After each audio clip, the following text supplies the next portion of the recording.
Um dia eu tive um sonho com meu avô. Meu avô sempre fez parte da minha vida, né?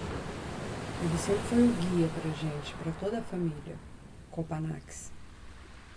E eu tive um sonho com ele que a gente conversava sobre a madeira mamoré, a partir das histórias que ele contava também.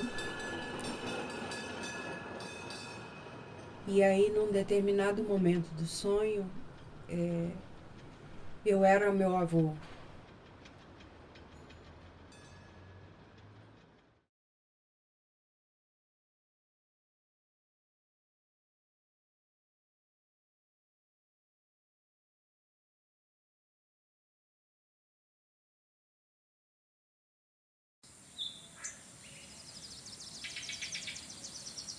No ano de 1872, engenheiros e equipes inglesas seguem para um lugarejo chamado Santo Antônio, dando início à construção da ferrovia, passados 10 meses sem um único trilho assentado.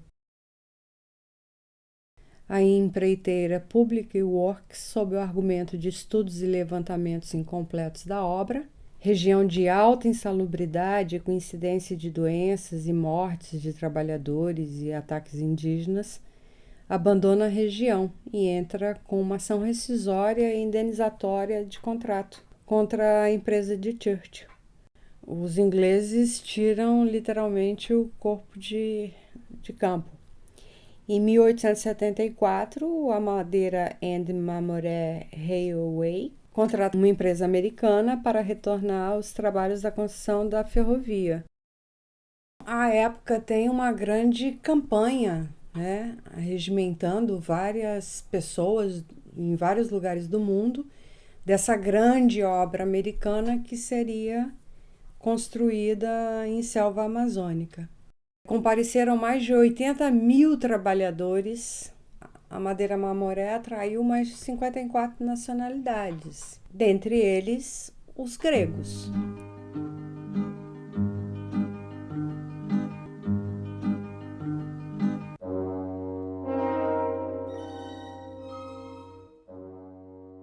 Fico a imaginar meu avô, que nascido em Agios Ionis, municipalidade de Erápetra, Creta, no ano de 1894, depois de mirar durante tanto tempo o infinito do mar Mediterrâneo, resolveu, como numa odisseia, viajar rumo ao Oceano Atlântico e aportar na construção da estrada de ferro Madeira-Mamoré às margens do rio Madeira.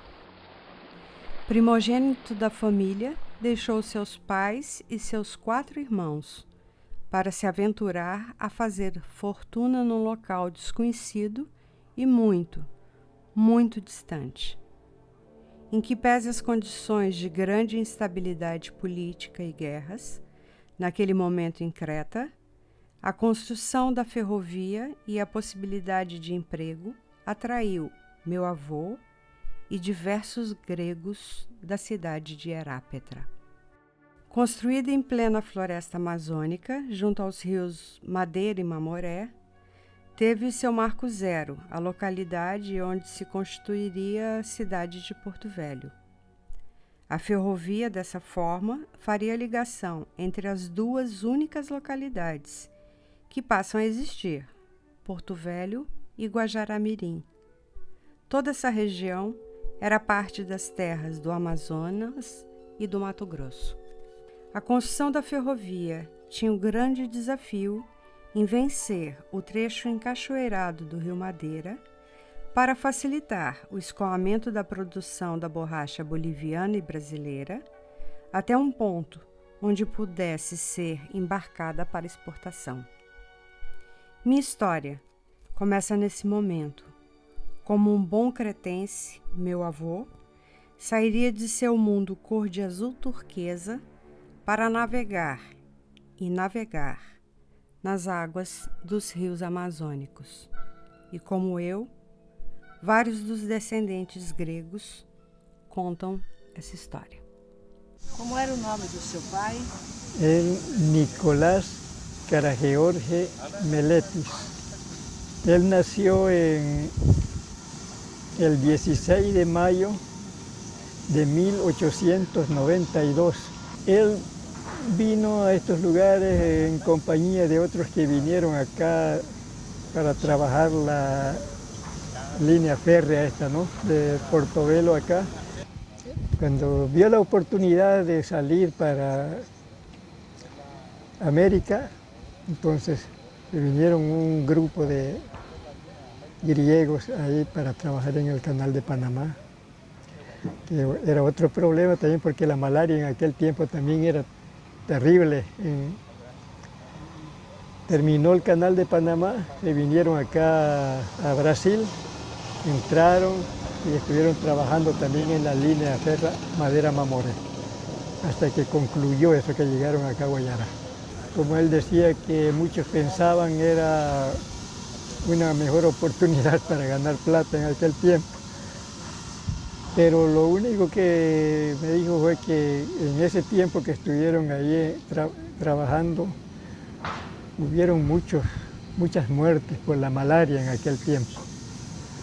Y que fue un tiempo difícil y llegó ya con nosotros y se pasó acá a Bolívia y de ahí fue a esos pueblos de allá del otro. Meu pai Antônio Costa Andaques Rouselaques, a minha mãe nascida aqui na Bolívia, porém filha de espanhol, chamava-se Ramona Rouselaques. Ela casou com meu pai, isto já quando ele veio a segunda vez, né? Sim. Ele nasceu em Herápita, na Ilha Creta. Foi divulgado, né? Teve a divulgação por todo o Brasil, o universo, vamos dizer, a estrada de ferro, né? Que ia ser construída e precisavam de operários de mão de obra. Aí os gregos lá, os patrícios maiores que ele, né? Tinham, vamos e tudo. Ele era considerado de menor, não tinha 20 anos, mas ele já tinha um segundo grau, né? Então, tudo vieram. Na hora de embarque, quem se responsabilizava sempre por ele, que passaram pela França, ele fez exames, tudo isso, né, para poder viajarem para Portugal, pegarem lá em Portugal, em Lisboa, que eles pegaram um navio para Recife. O primeiro porto, me disse, do Brasil, ele veio por navio, foi Recife. Aí ele veio fazendo a Via Sacra, né, vinha por Ceará, Fortaleza, chegou até Porto Velho, quando ele veio trabalhar. Sim, os gregos, muito inteligentes, falaram para ele, olha, Antônio, nós vamos enfrentar tudo na vida nas matas, nas florestas da Amazônia. Ali vai ser tudo para poder, né? Ali tem bicho, tem índio, tem tudo. Eles sabiam todos isso. Então, você é o seguinte, vai ter a chamada, quem é você, seu nome, que profissão, seu grau de instrução, que você estudou. Nunca diga que você não sabe nada. Você só faz assinar seu nome. Senão, eles vão te voltar para você anotar, andar com os engenheiros nas matas, fazendo anotações, né? Essas coisas todas. É mais inteligente, né? Por que não aproveitar? É ou não é? Então, você vai dizer assim na hora da chamada, vão lhe perguntar quem é você, o que é que você sabe fazer, grau de instrução. Você fala para ele que não sabe. Senão, você vai muito para o mato e arrisca. Tá bom. E dito e feito, na hora que fez assim a entrevista, não? Ele disse que não sabia muito ler, não tinha como mais ler. E, então tá bom, mas você sabe alguma coisa assim de cozinha? Disse, sei, porque eu lá no meu lugar, minha mãe botava a gente para cozinhar. Você vai ser auxiliar aqui do cozinheiro. Então, bem, já sabe que daí ele não saía. Era auxiliar, mas tinha muita gente, engenheiro, médico. Ele era tipo servindo, garçom, né? Trabalhou nisso, meu pai. Para não ir para o mato, para não ir muito para o mato, para não morrer. Cara, o papai trabalhou, foi na estrada de ferro. Ele veio com um tio da Grécia. Ele nasceu aonde? Na Grécia, em Atenas. Não, em Creta. Ele é da ilha de Creta. Ele veio assim com uns 15 anos por aí. E aqui aí acabou ficando aqui mesmo, sabe? Ele primeiro trabalhou na estrada de ferro, né? E depois ele tinha era um carro que chamava de Litorina, que ele levava passageiros de Porto Velho para Guajará, para Bunã. E depois, então, ele casou com a mamãe e ele começou a trabalhar, comprar seringal e trabalhava na borracha. Ele deve ter vindo em 1910, na época da Estrada de Ferro Madeira Mamoré. Ele veio com o tio dele agenciava barbadianos, próprios gregos, para vir trabalhar na Estrada de Ferro, né? E pelo que as poucas coisas que eu lembro dele é que ele veio, começou a apontador de trabalhadores, depois foi maquinista, ajudante de maquinista, e sempre contava essas histórias, né, que morria muita gente de malária, mas... Bem, e o que me consta também é que na época eles estavam fugindo de lá, né, porque a pobreza lá era muito grande, diz que a Grécia é um país novo, né, quer dizer, a Grécia, assim, o país Grécia é novo, né?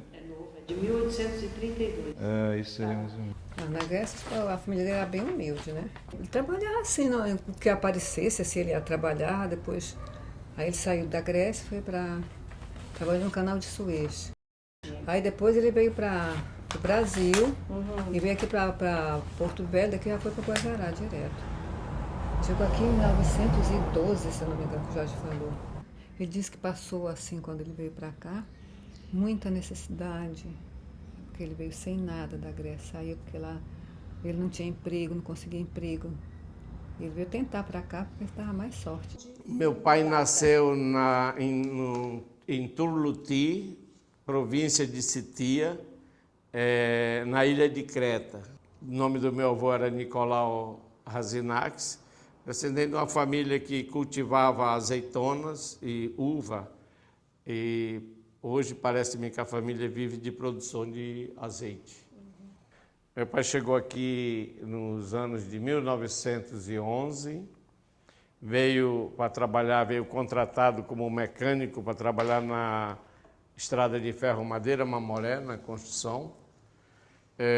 De lá, quando o meu pai veio para cá, ele saiu diretamente da Grécia e vieram mais ou menos 300 gregos junto com ele.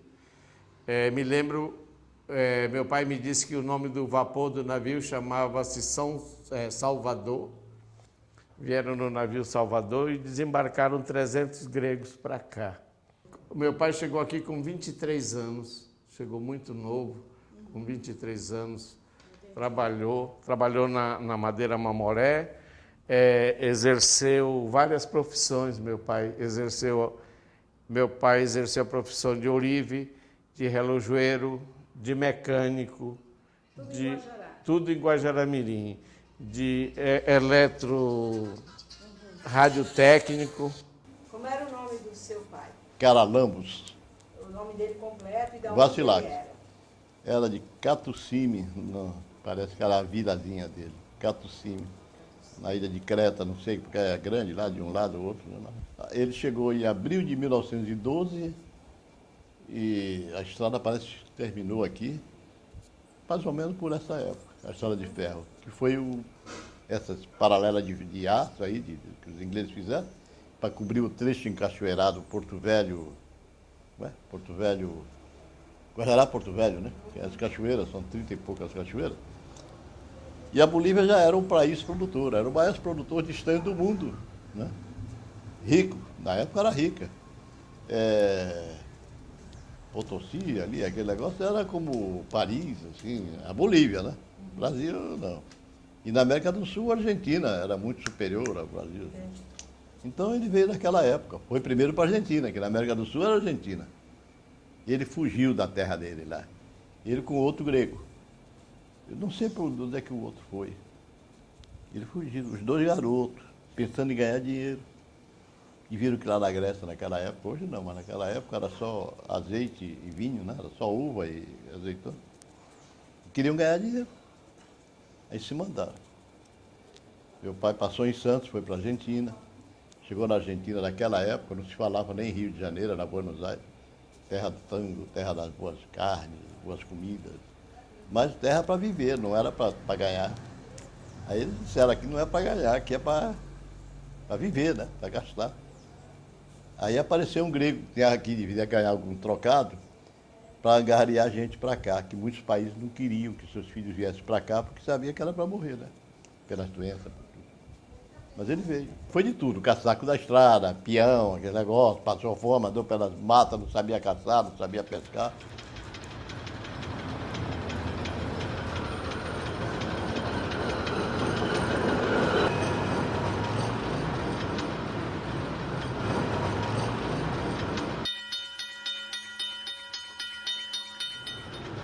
Desde muito pequena, eu escuto falar da Estrada de Ferro Madeira Mamoré, mesmo não tendo nascido em Rondônia. A Estrada de Ferro, ela sempre pertenceu ao meu imaginário, o imaginário de toda a minha família. Ou seja, que estrada que é essa que atraiu pessoas que saíram da Grécia, especialmente da ilha de Erápetra, que fica em Creta, que hoje é a cidade mais meridional da Europa, e que fizeram esse percurso imenso de atravessar os mares, né, literalmente, chegar ao Brasil e ir para a floresta amazônica. Muitos deles ficaram aqui, outros se espalharam aí para a Bolívia, outros voltaram para a Grécia, e meu pai, com mais alguns, fixaram residência em Guajará-Mirim. Foi comerciante, trabalhou fazendo comércio ambulante no Rio Guaporé, Mamoré e Guaporé, levando mercadoria para vender, e vendia mercadoria, comprava produtos, e esse era o comércio do meu pai. Ele fixou lá mais ou menos na Bolívia, e tinha uma pequena fazenda também na Bolívia, no lado boliviano, que lá em Costa Mar, que faz fronteira com a Bolívia. Então ele adquiriu lá uma propriedade, tinha uma pequena fazenda, e lembro que ele comprava tabaco, farinha de trigo, e o comércio dele era assim. Aí se estabeleceu no Abunã, que o Abunã, ali, o entroncamento, era um lugar bem desenvolvido ali, não vê que é entroncamento, os trens dormiam ali. Sim. E ali ele se estabeleceu, mas tinha, sabe como é europeu, né? Ele é peão, mas ele chegou a ter 50 empregados o ano, todo mundo recebia em dia com aquelas fichas, ele tinha organização, tinha contador, aquele negócio. E começou a plantar cana, e começou a fazer cachaça, açúcar. Mandava açúcar para cá, para Porto Velho, né? Vinha açúcar do Recife, refinado. E meu pai fazia aquele açúcar mascavo, né? E a pinga também, né? Que no começo era em frasqueiras, depois passou a garrafa. Né? E depois andou pela Bolívia, e na Bolívia ele chegou a ser grande comércio lá. O maior firma de lá era Soares, como era? Soares Hermanos, o Nicolás Soares. Ele tinha negócio, plantava lancha, enchia de açúcar, de arroz, mandava para Trinidad, para essa cidade. E de lá para cá, Rondônia não tinha uma cabeça de boi. Porto Velho consumia boi da Bolívia, que chegava maltratado depois de viagem de barcos, etc. Né? E depois pegava aqueles vagões da estrada de ferro e levava para Porto Velho para abate. Meu pai pegou esse negócio de carne, que é um bom negócio, carne, né? E vendia carne para Porto Velho, bois. Trazia boi em pé e exportava. E depois ficou com um negócio bom lá. Acabou comprando fazendas na Bolívia, depois arranjou um sócio boliviano, um sócio que estudou em Londres, era Nicomedes Soares Franco, Dom Nico, e colocou o Dom Nico como sócio. Mas depois ele notou que a sociedade não estava dando lucro. Aí ele disse, olha, não está dando prejuízo, o negócio, quando empata ele vai lá, mas assim. Aí Dom Nico disse, eu compro o cara lá. Aí ele desconfiou já que era ele que estava metendo a mão, né? E tá bom, não estou vendo. Como você vai pagar? Aí ele descobre aí, então você me faz um charque, mas charque de primeira. Aí nós começamos a fazer charque lá em Santana, na Bolívia. O charque vinha para cá, vendia-se em Porto Velho e aqui, que não tinha mais cidade. Eu levava para São Paulo, quando eu ia lá para tratar assim, ele levava o charque daqui, que superava o charque do Rio Grande do Sul. Tão gostoso que era. Em Guajará-Mirim, mais ou menos, teve uma época que tinha 70 famílias gregas, e lá ficaram esses gregos, que contribuíram, participaram da vida social, né? Ajudando a fundar clubes sociais. Os gregos aqui ajudaram, em Porto Velho, ajudaram a fundar o Clube da Colombina. Em Guajará fundaram o Guajará Clube. Posteriormente, ajudaram também, junto com os libaneses, a fundar a Sociedade Helênica Libanesa, que era um outro clube muito bonito que tinha em Guajará-Mirim, que tinha cassino e outras coisas. Os gregos participaram muito da vida política de Guajará-Mirim. Alguns chegaram até a ser vereadores lá em Guajará. Meu pai não chegou a ser vereador, mas ele participava da política, participou da luta da emancipação pelo município de Guajará-Mirim.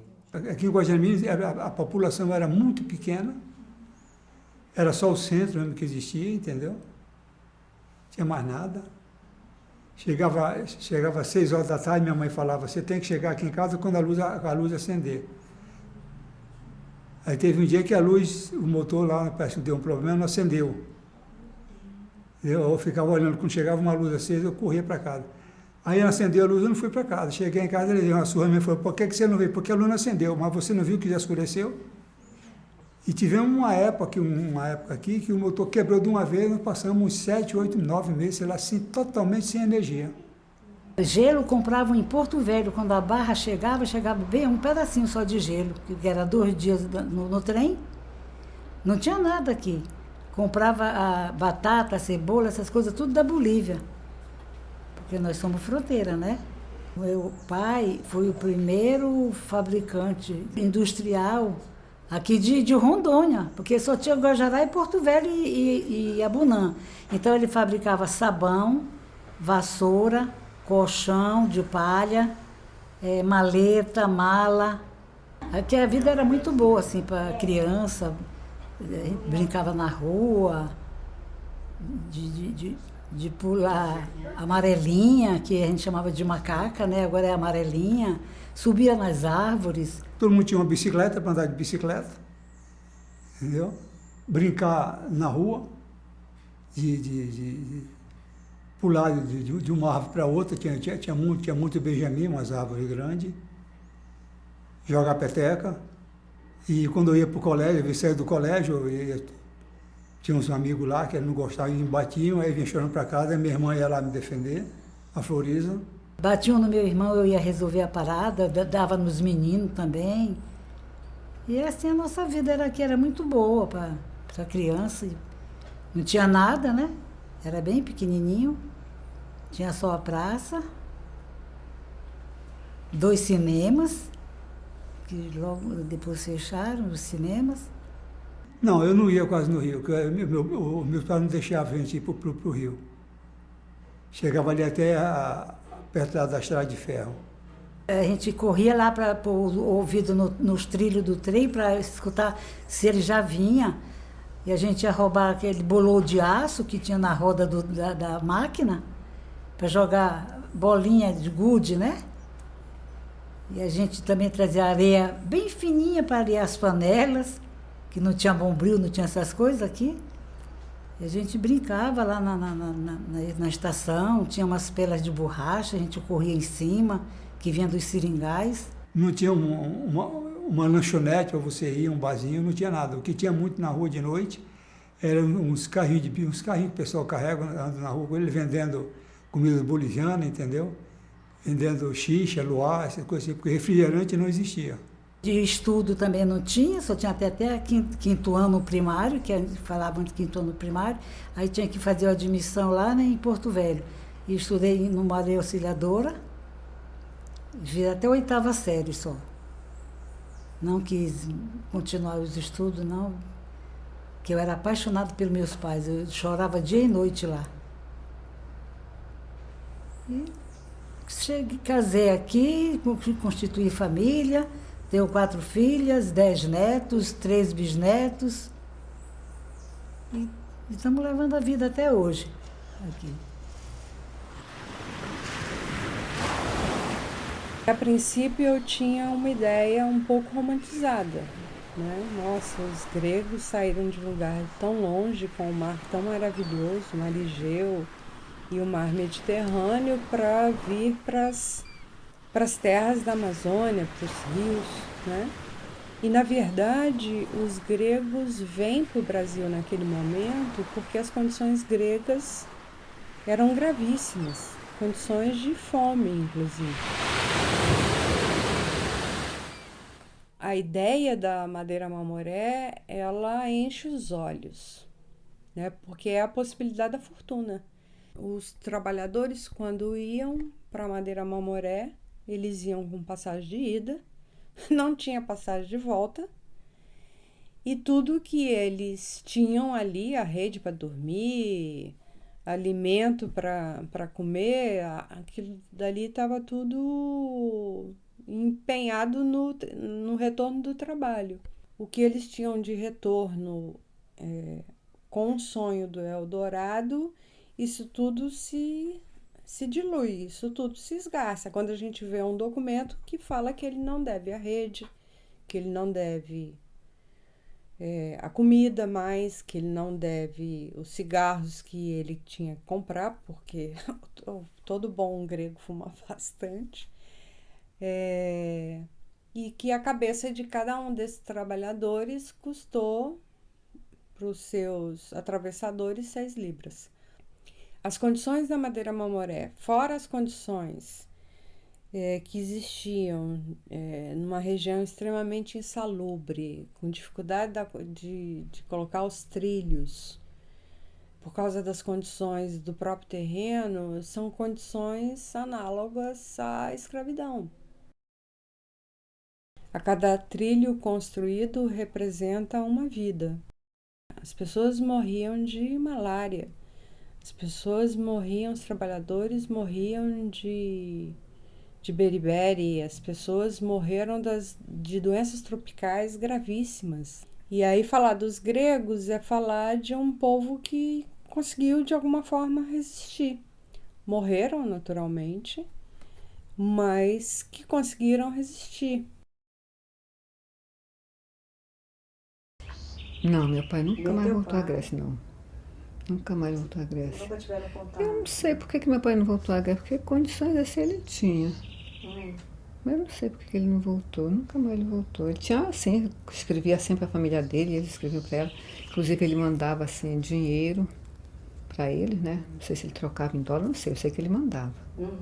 Para eles, sempre mandava, para ajudar. A irmã dele, né, sobrinha, assim, mais a irmã dele, porque os pais tinham morrido, né? Nunca descuidou disso. Em 1912 ele foi embora. Ele voltou não sei que ano mais. Teve os 8 anos da guerra, né? Que foi a Turquia com a Grécia. Foram 8 anos, mais quantos anos? De 1912 para 8 anos mais, que logo que ele chegou lá teve a guerra, ele ficou todo o tempo. Serviu o exército, foi o tempo que veio a guerra, ele tinha por força razão guerrear. Era guerra mesmo, né? Sei que teve um problema dos generais, essas coisas políticas, minha filha. A política, você já sabe. Teve um problema, eu sei que ele veio embora. Alguma coisa aconteceu. De 30, ele não retornou mais para a Grécia dele, que tanto amou. As coisas complicaram, ficou sempre no anonimato. Depois nós soubemos, né? Teve briga lá que teve, ele não tinha condições de voltar por X tempo para o país dele. Então ele foi anistiado em 1958. Já velhinho, doente.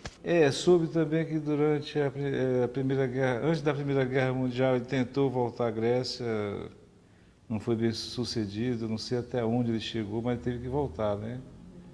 Não voltou, ele tinha essa frustração. Quando eu já tive meus 15 anos, ele já nem falava mais em ir para a Grécia, já era brasileiro já.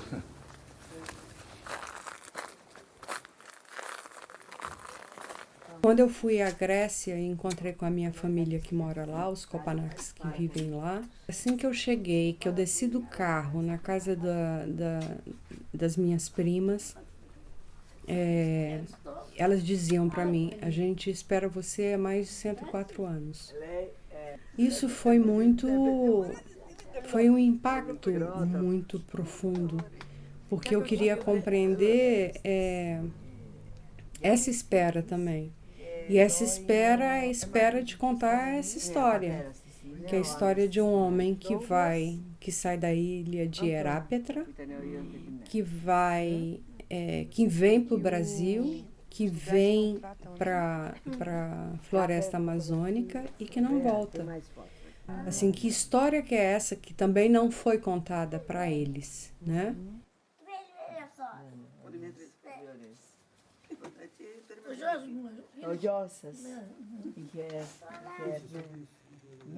É o passado e o presente, o tempo inteiro junto, caminhando junto.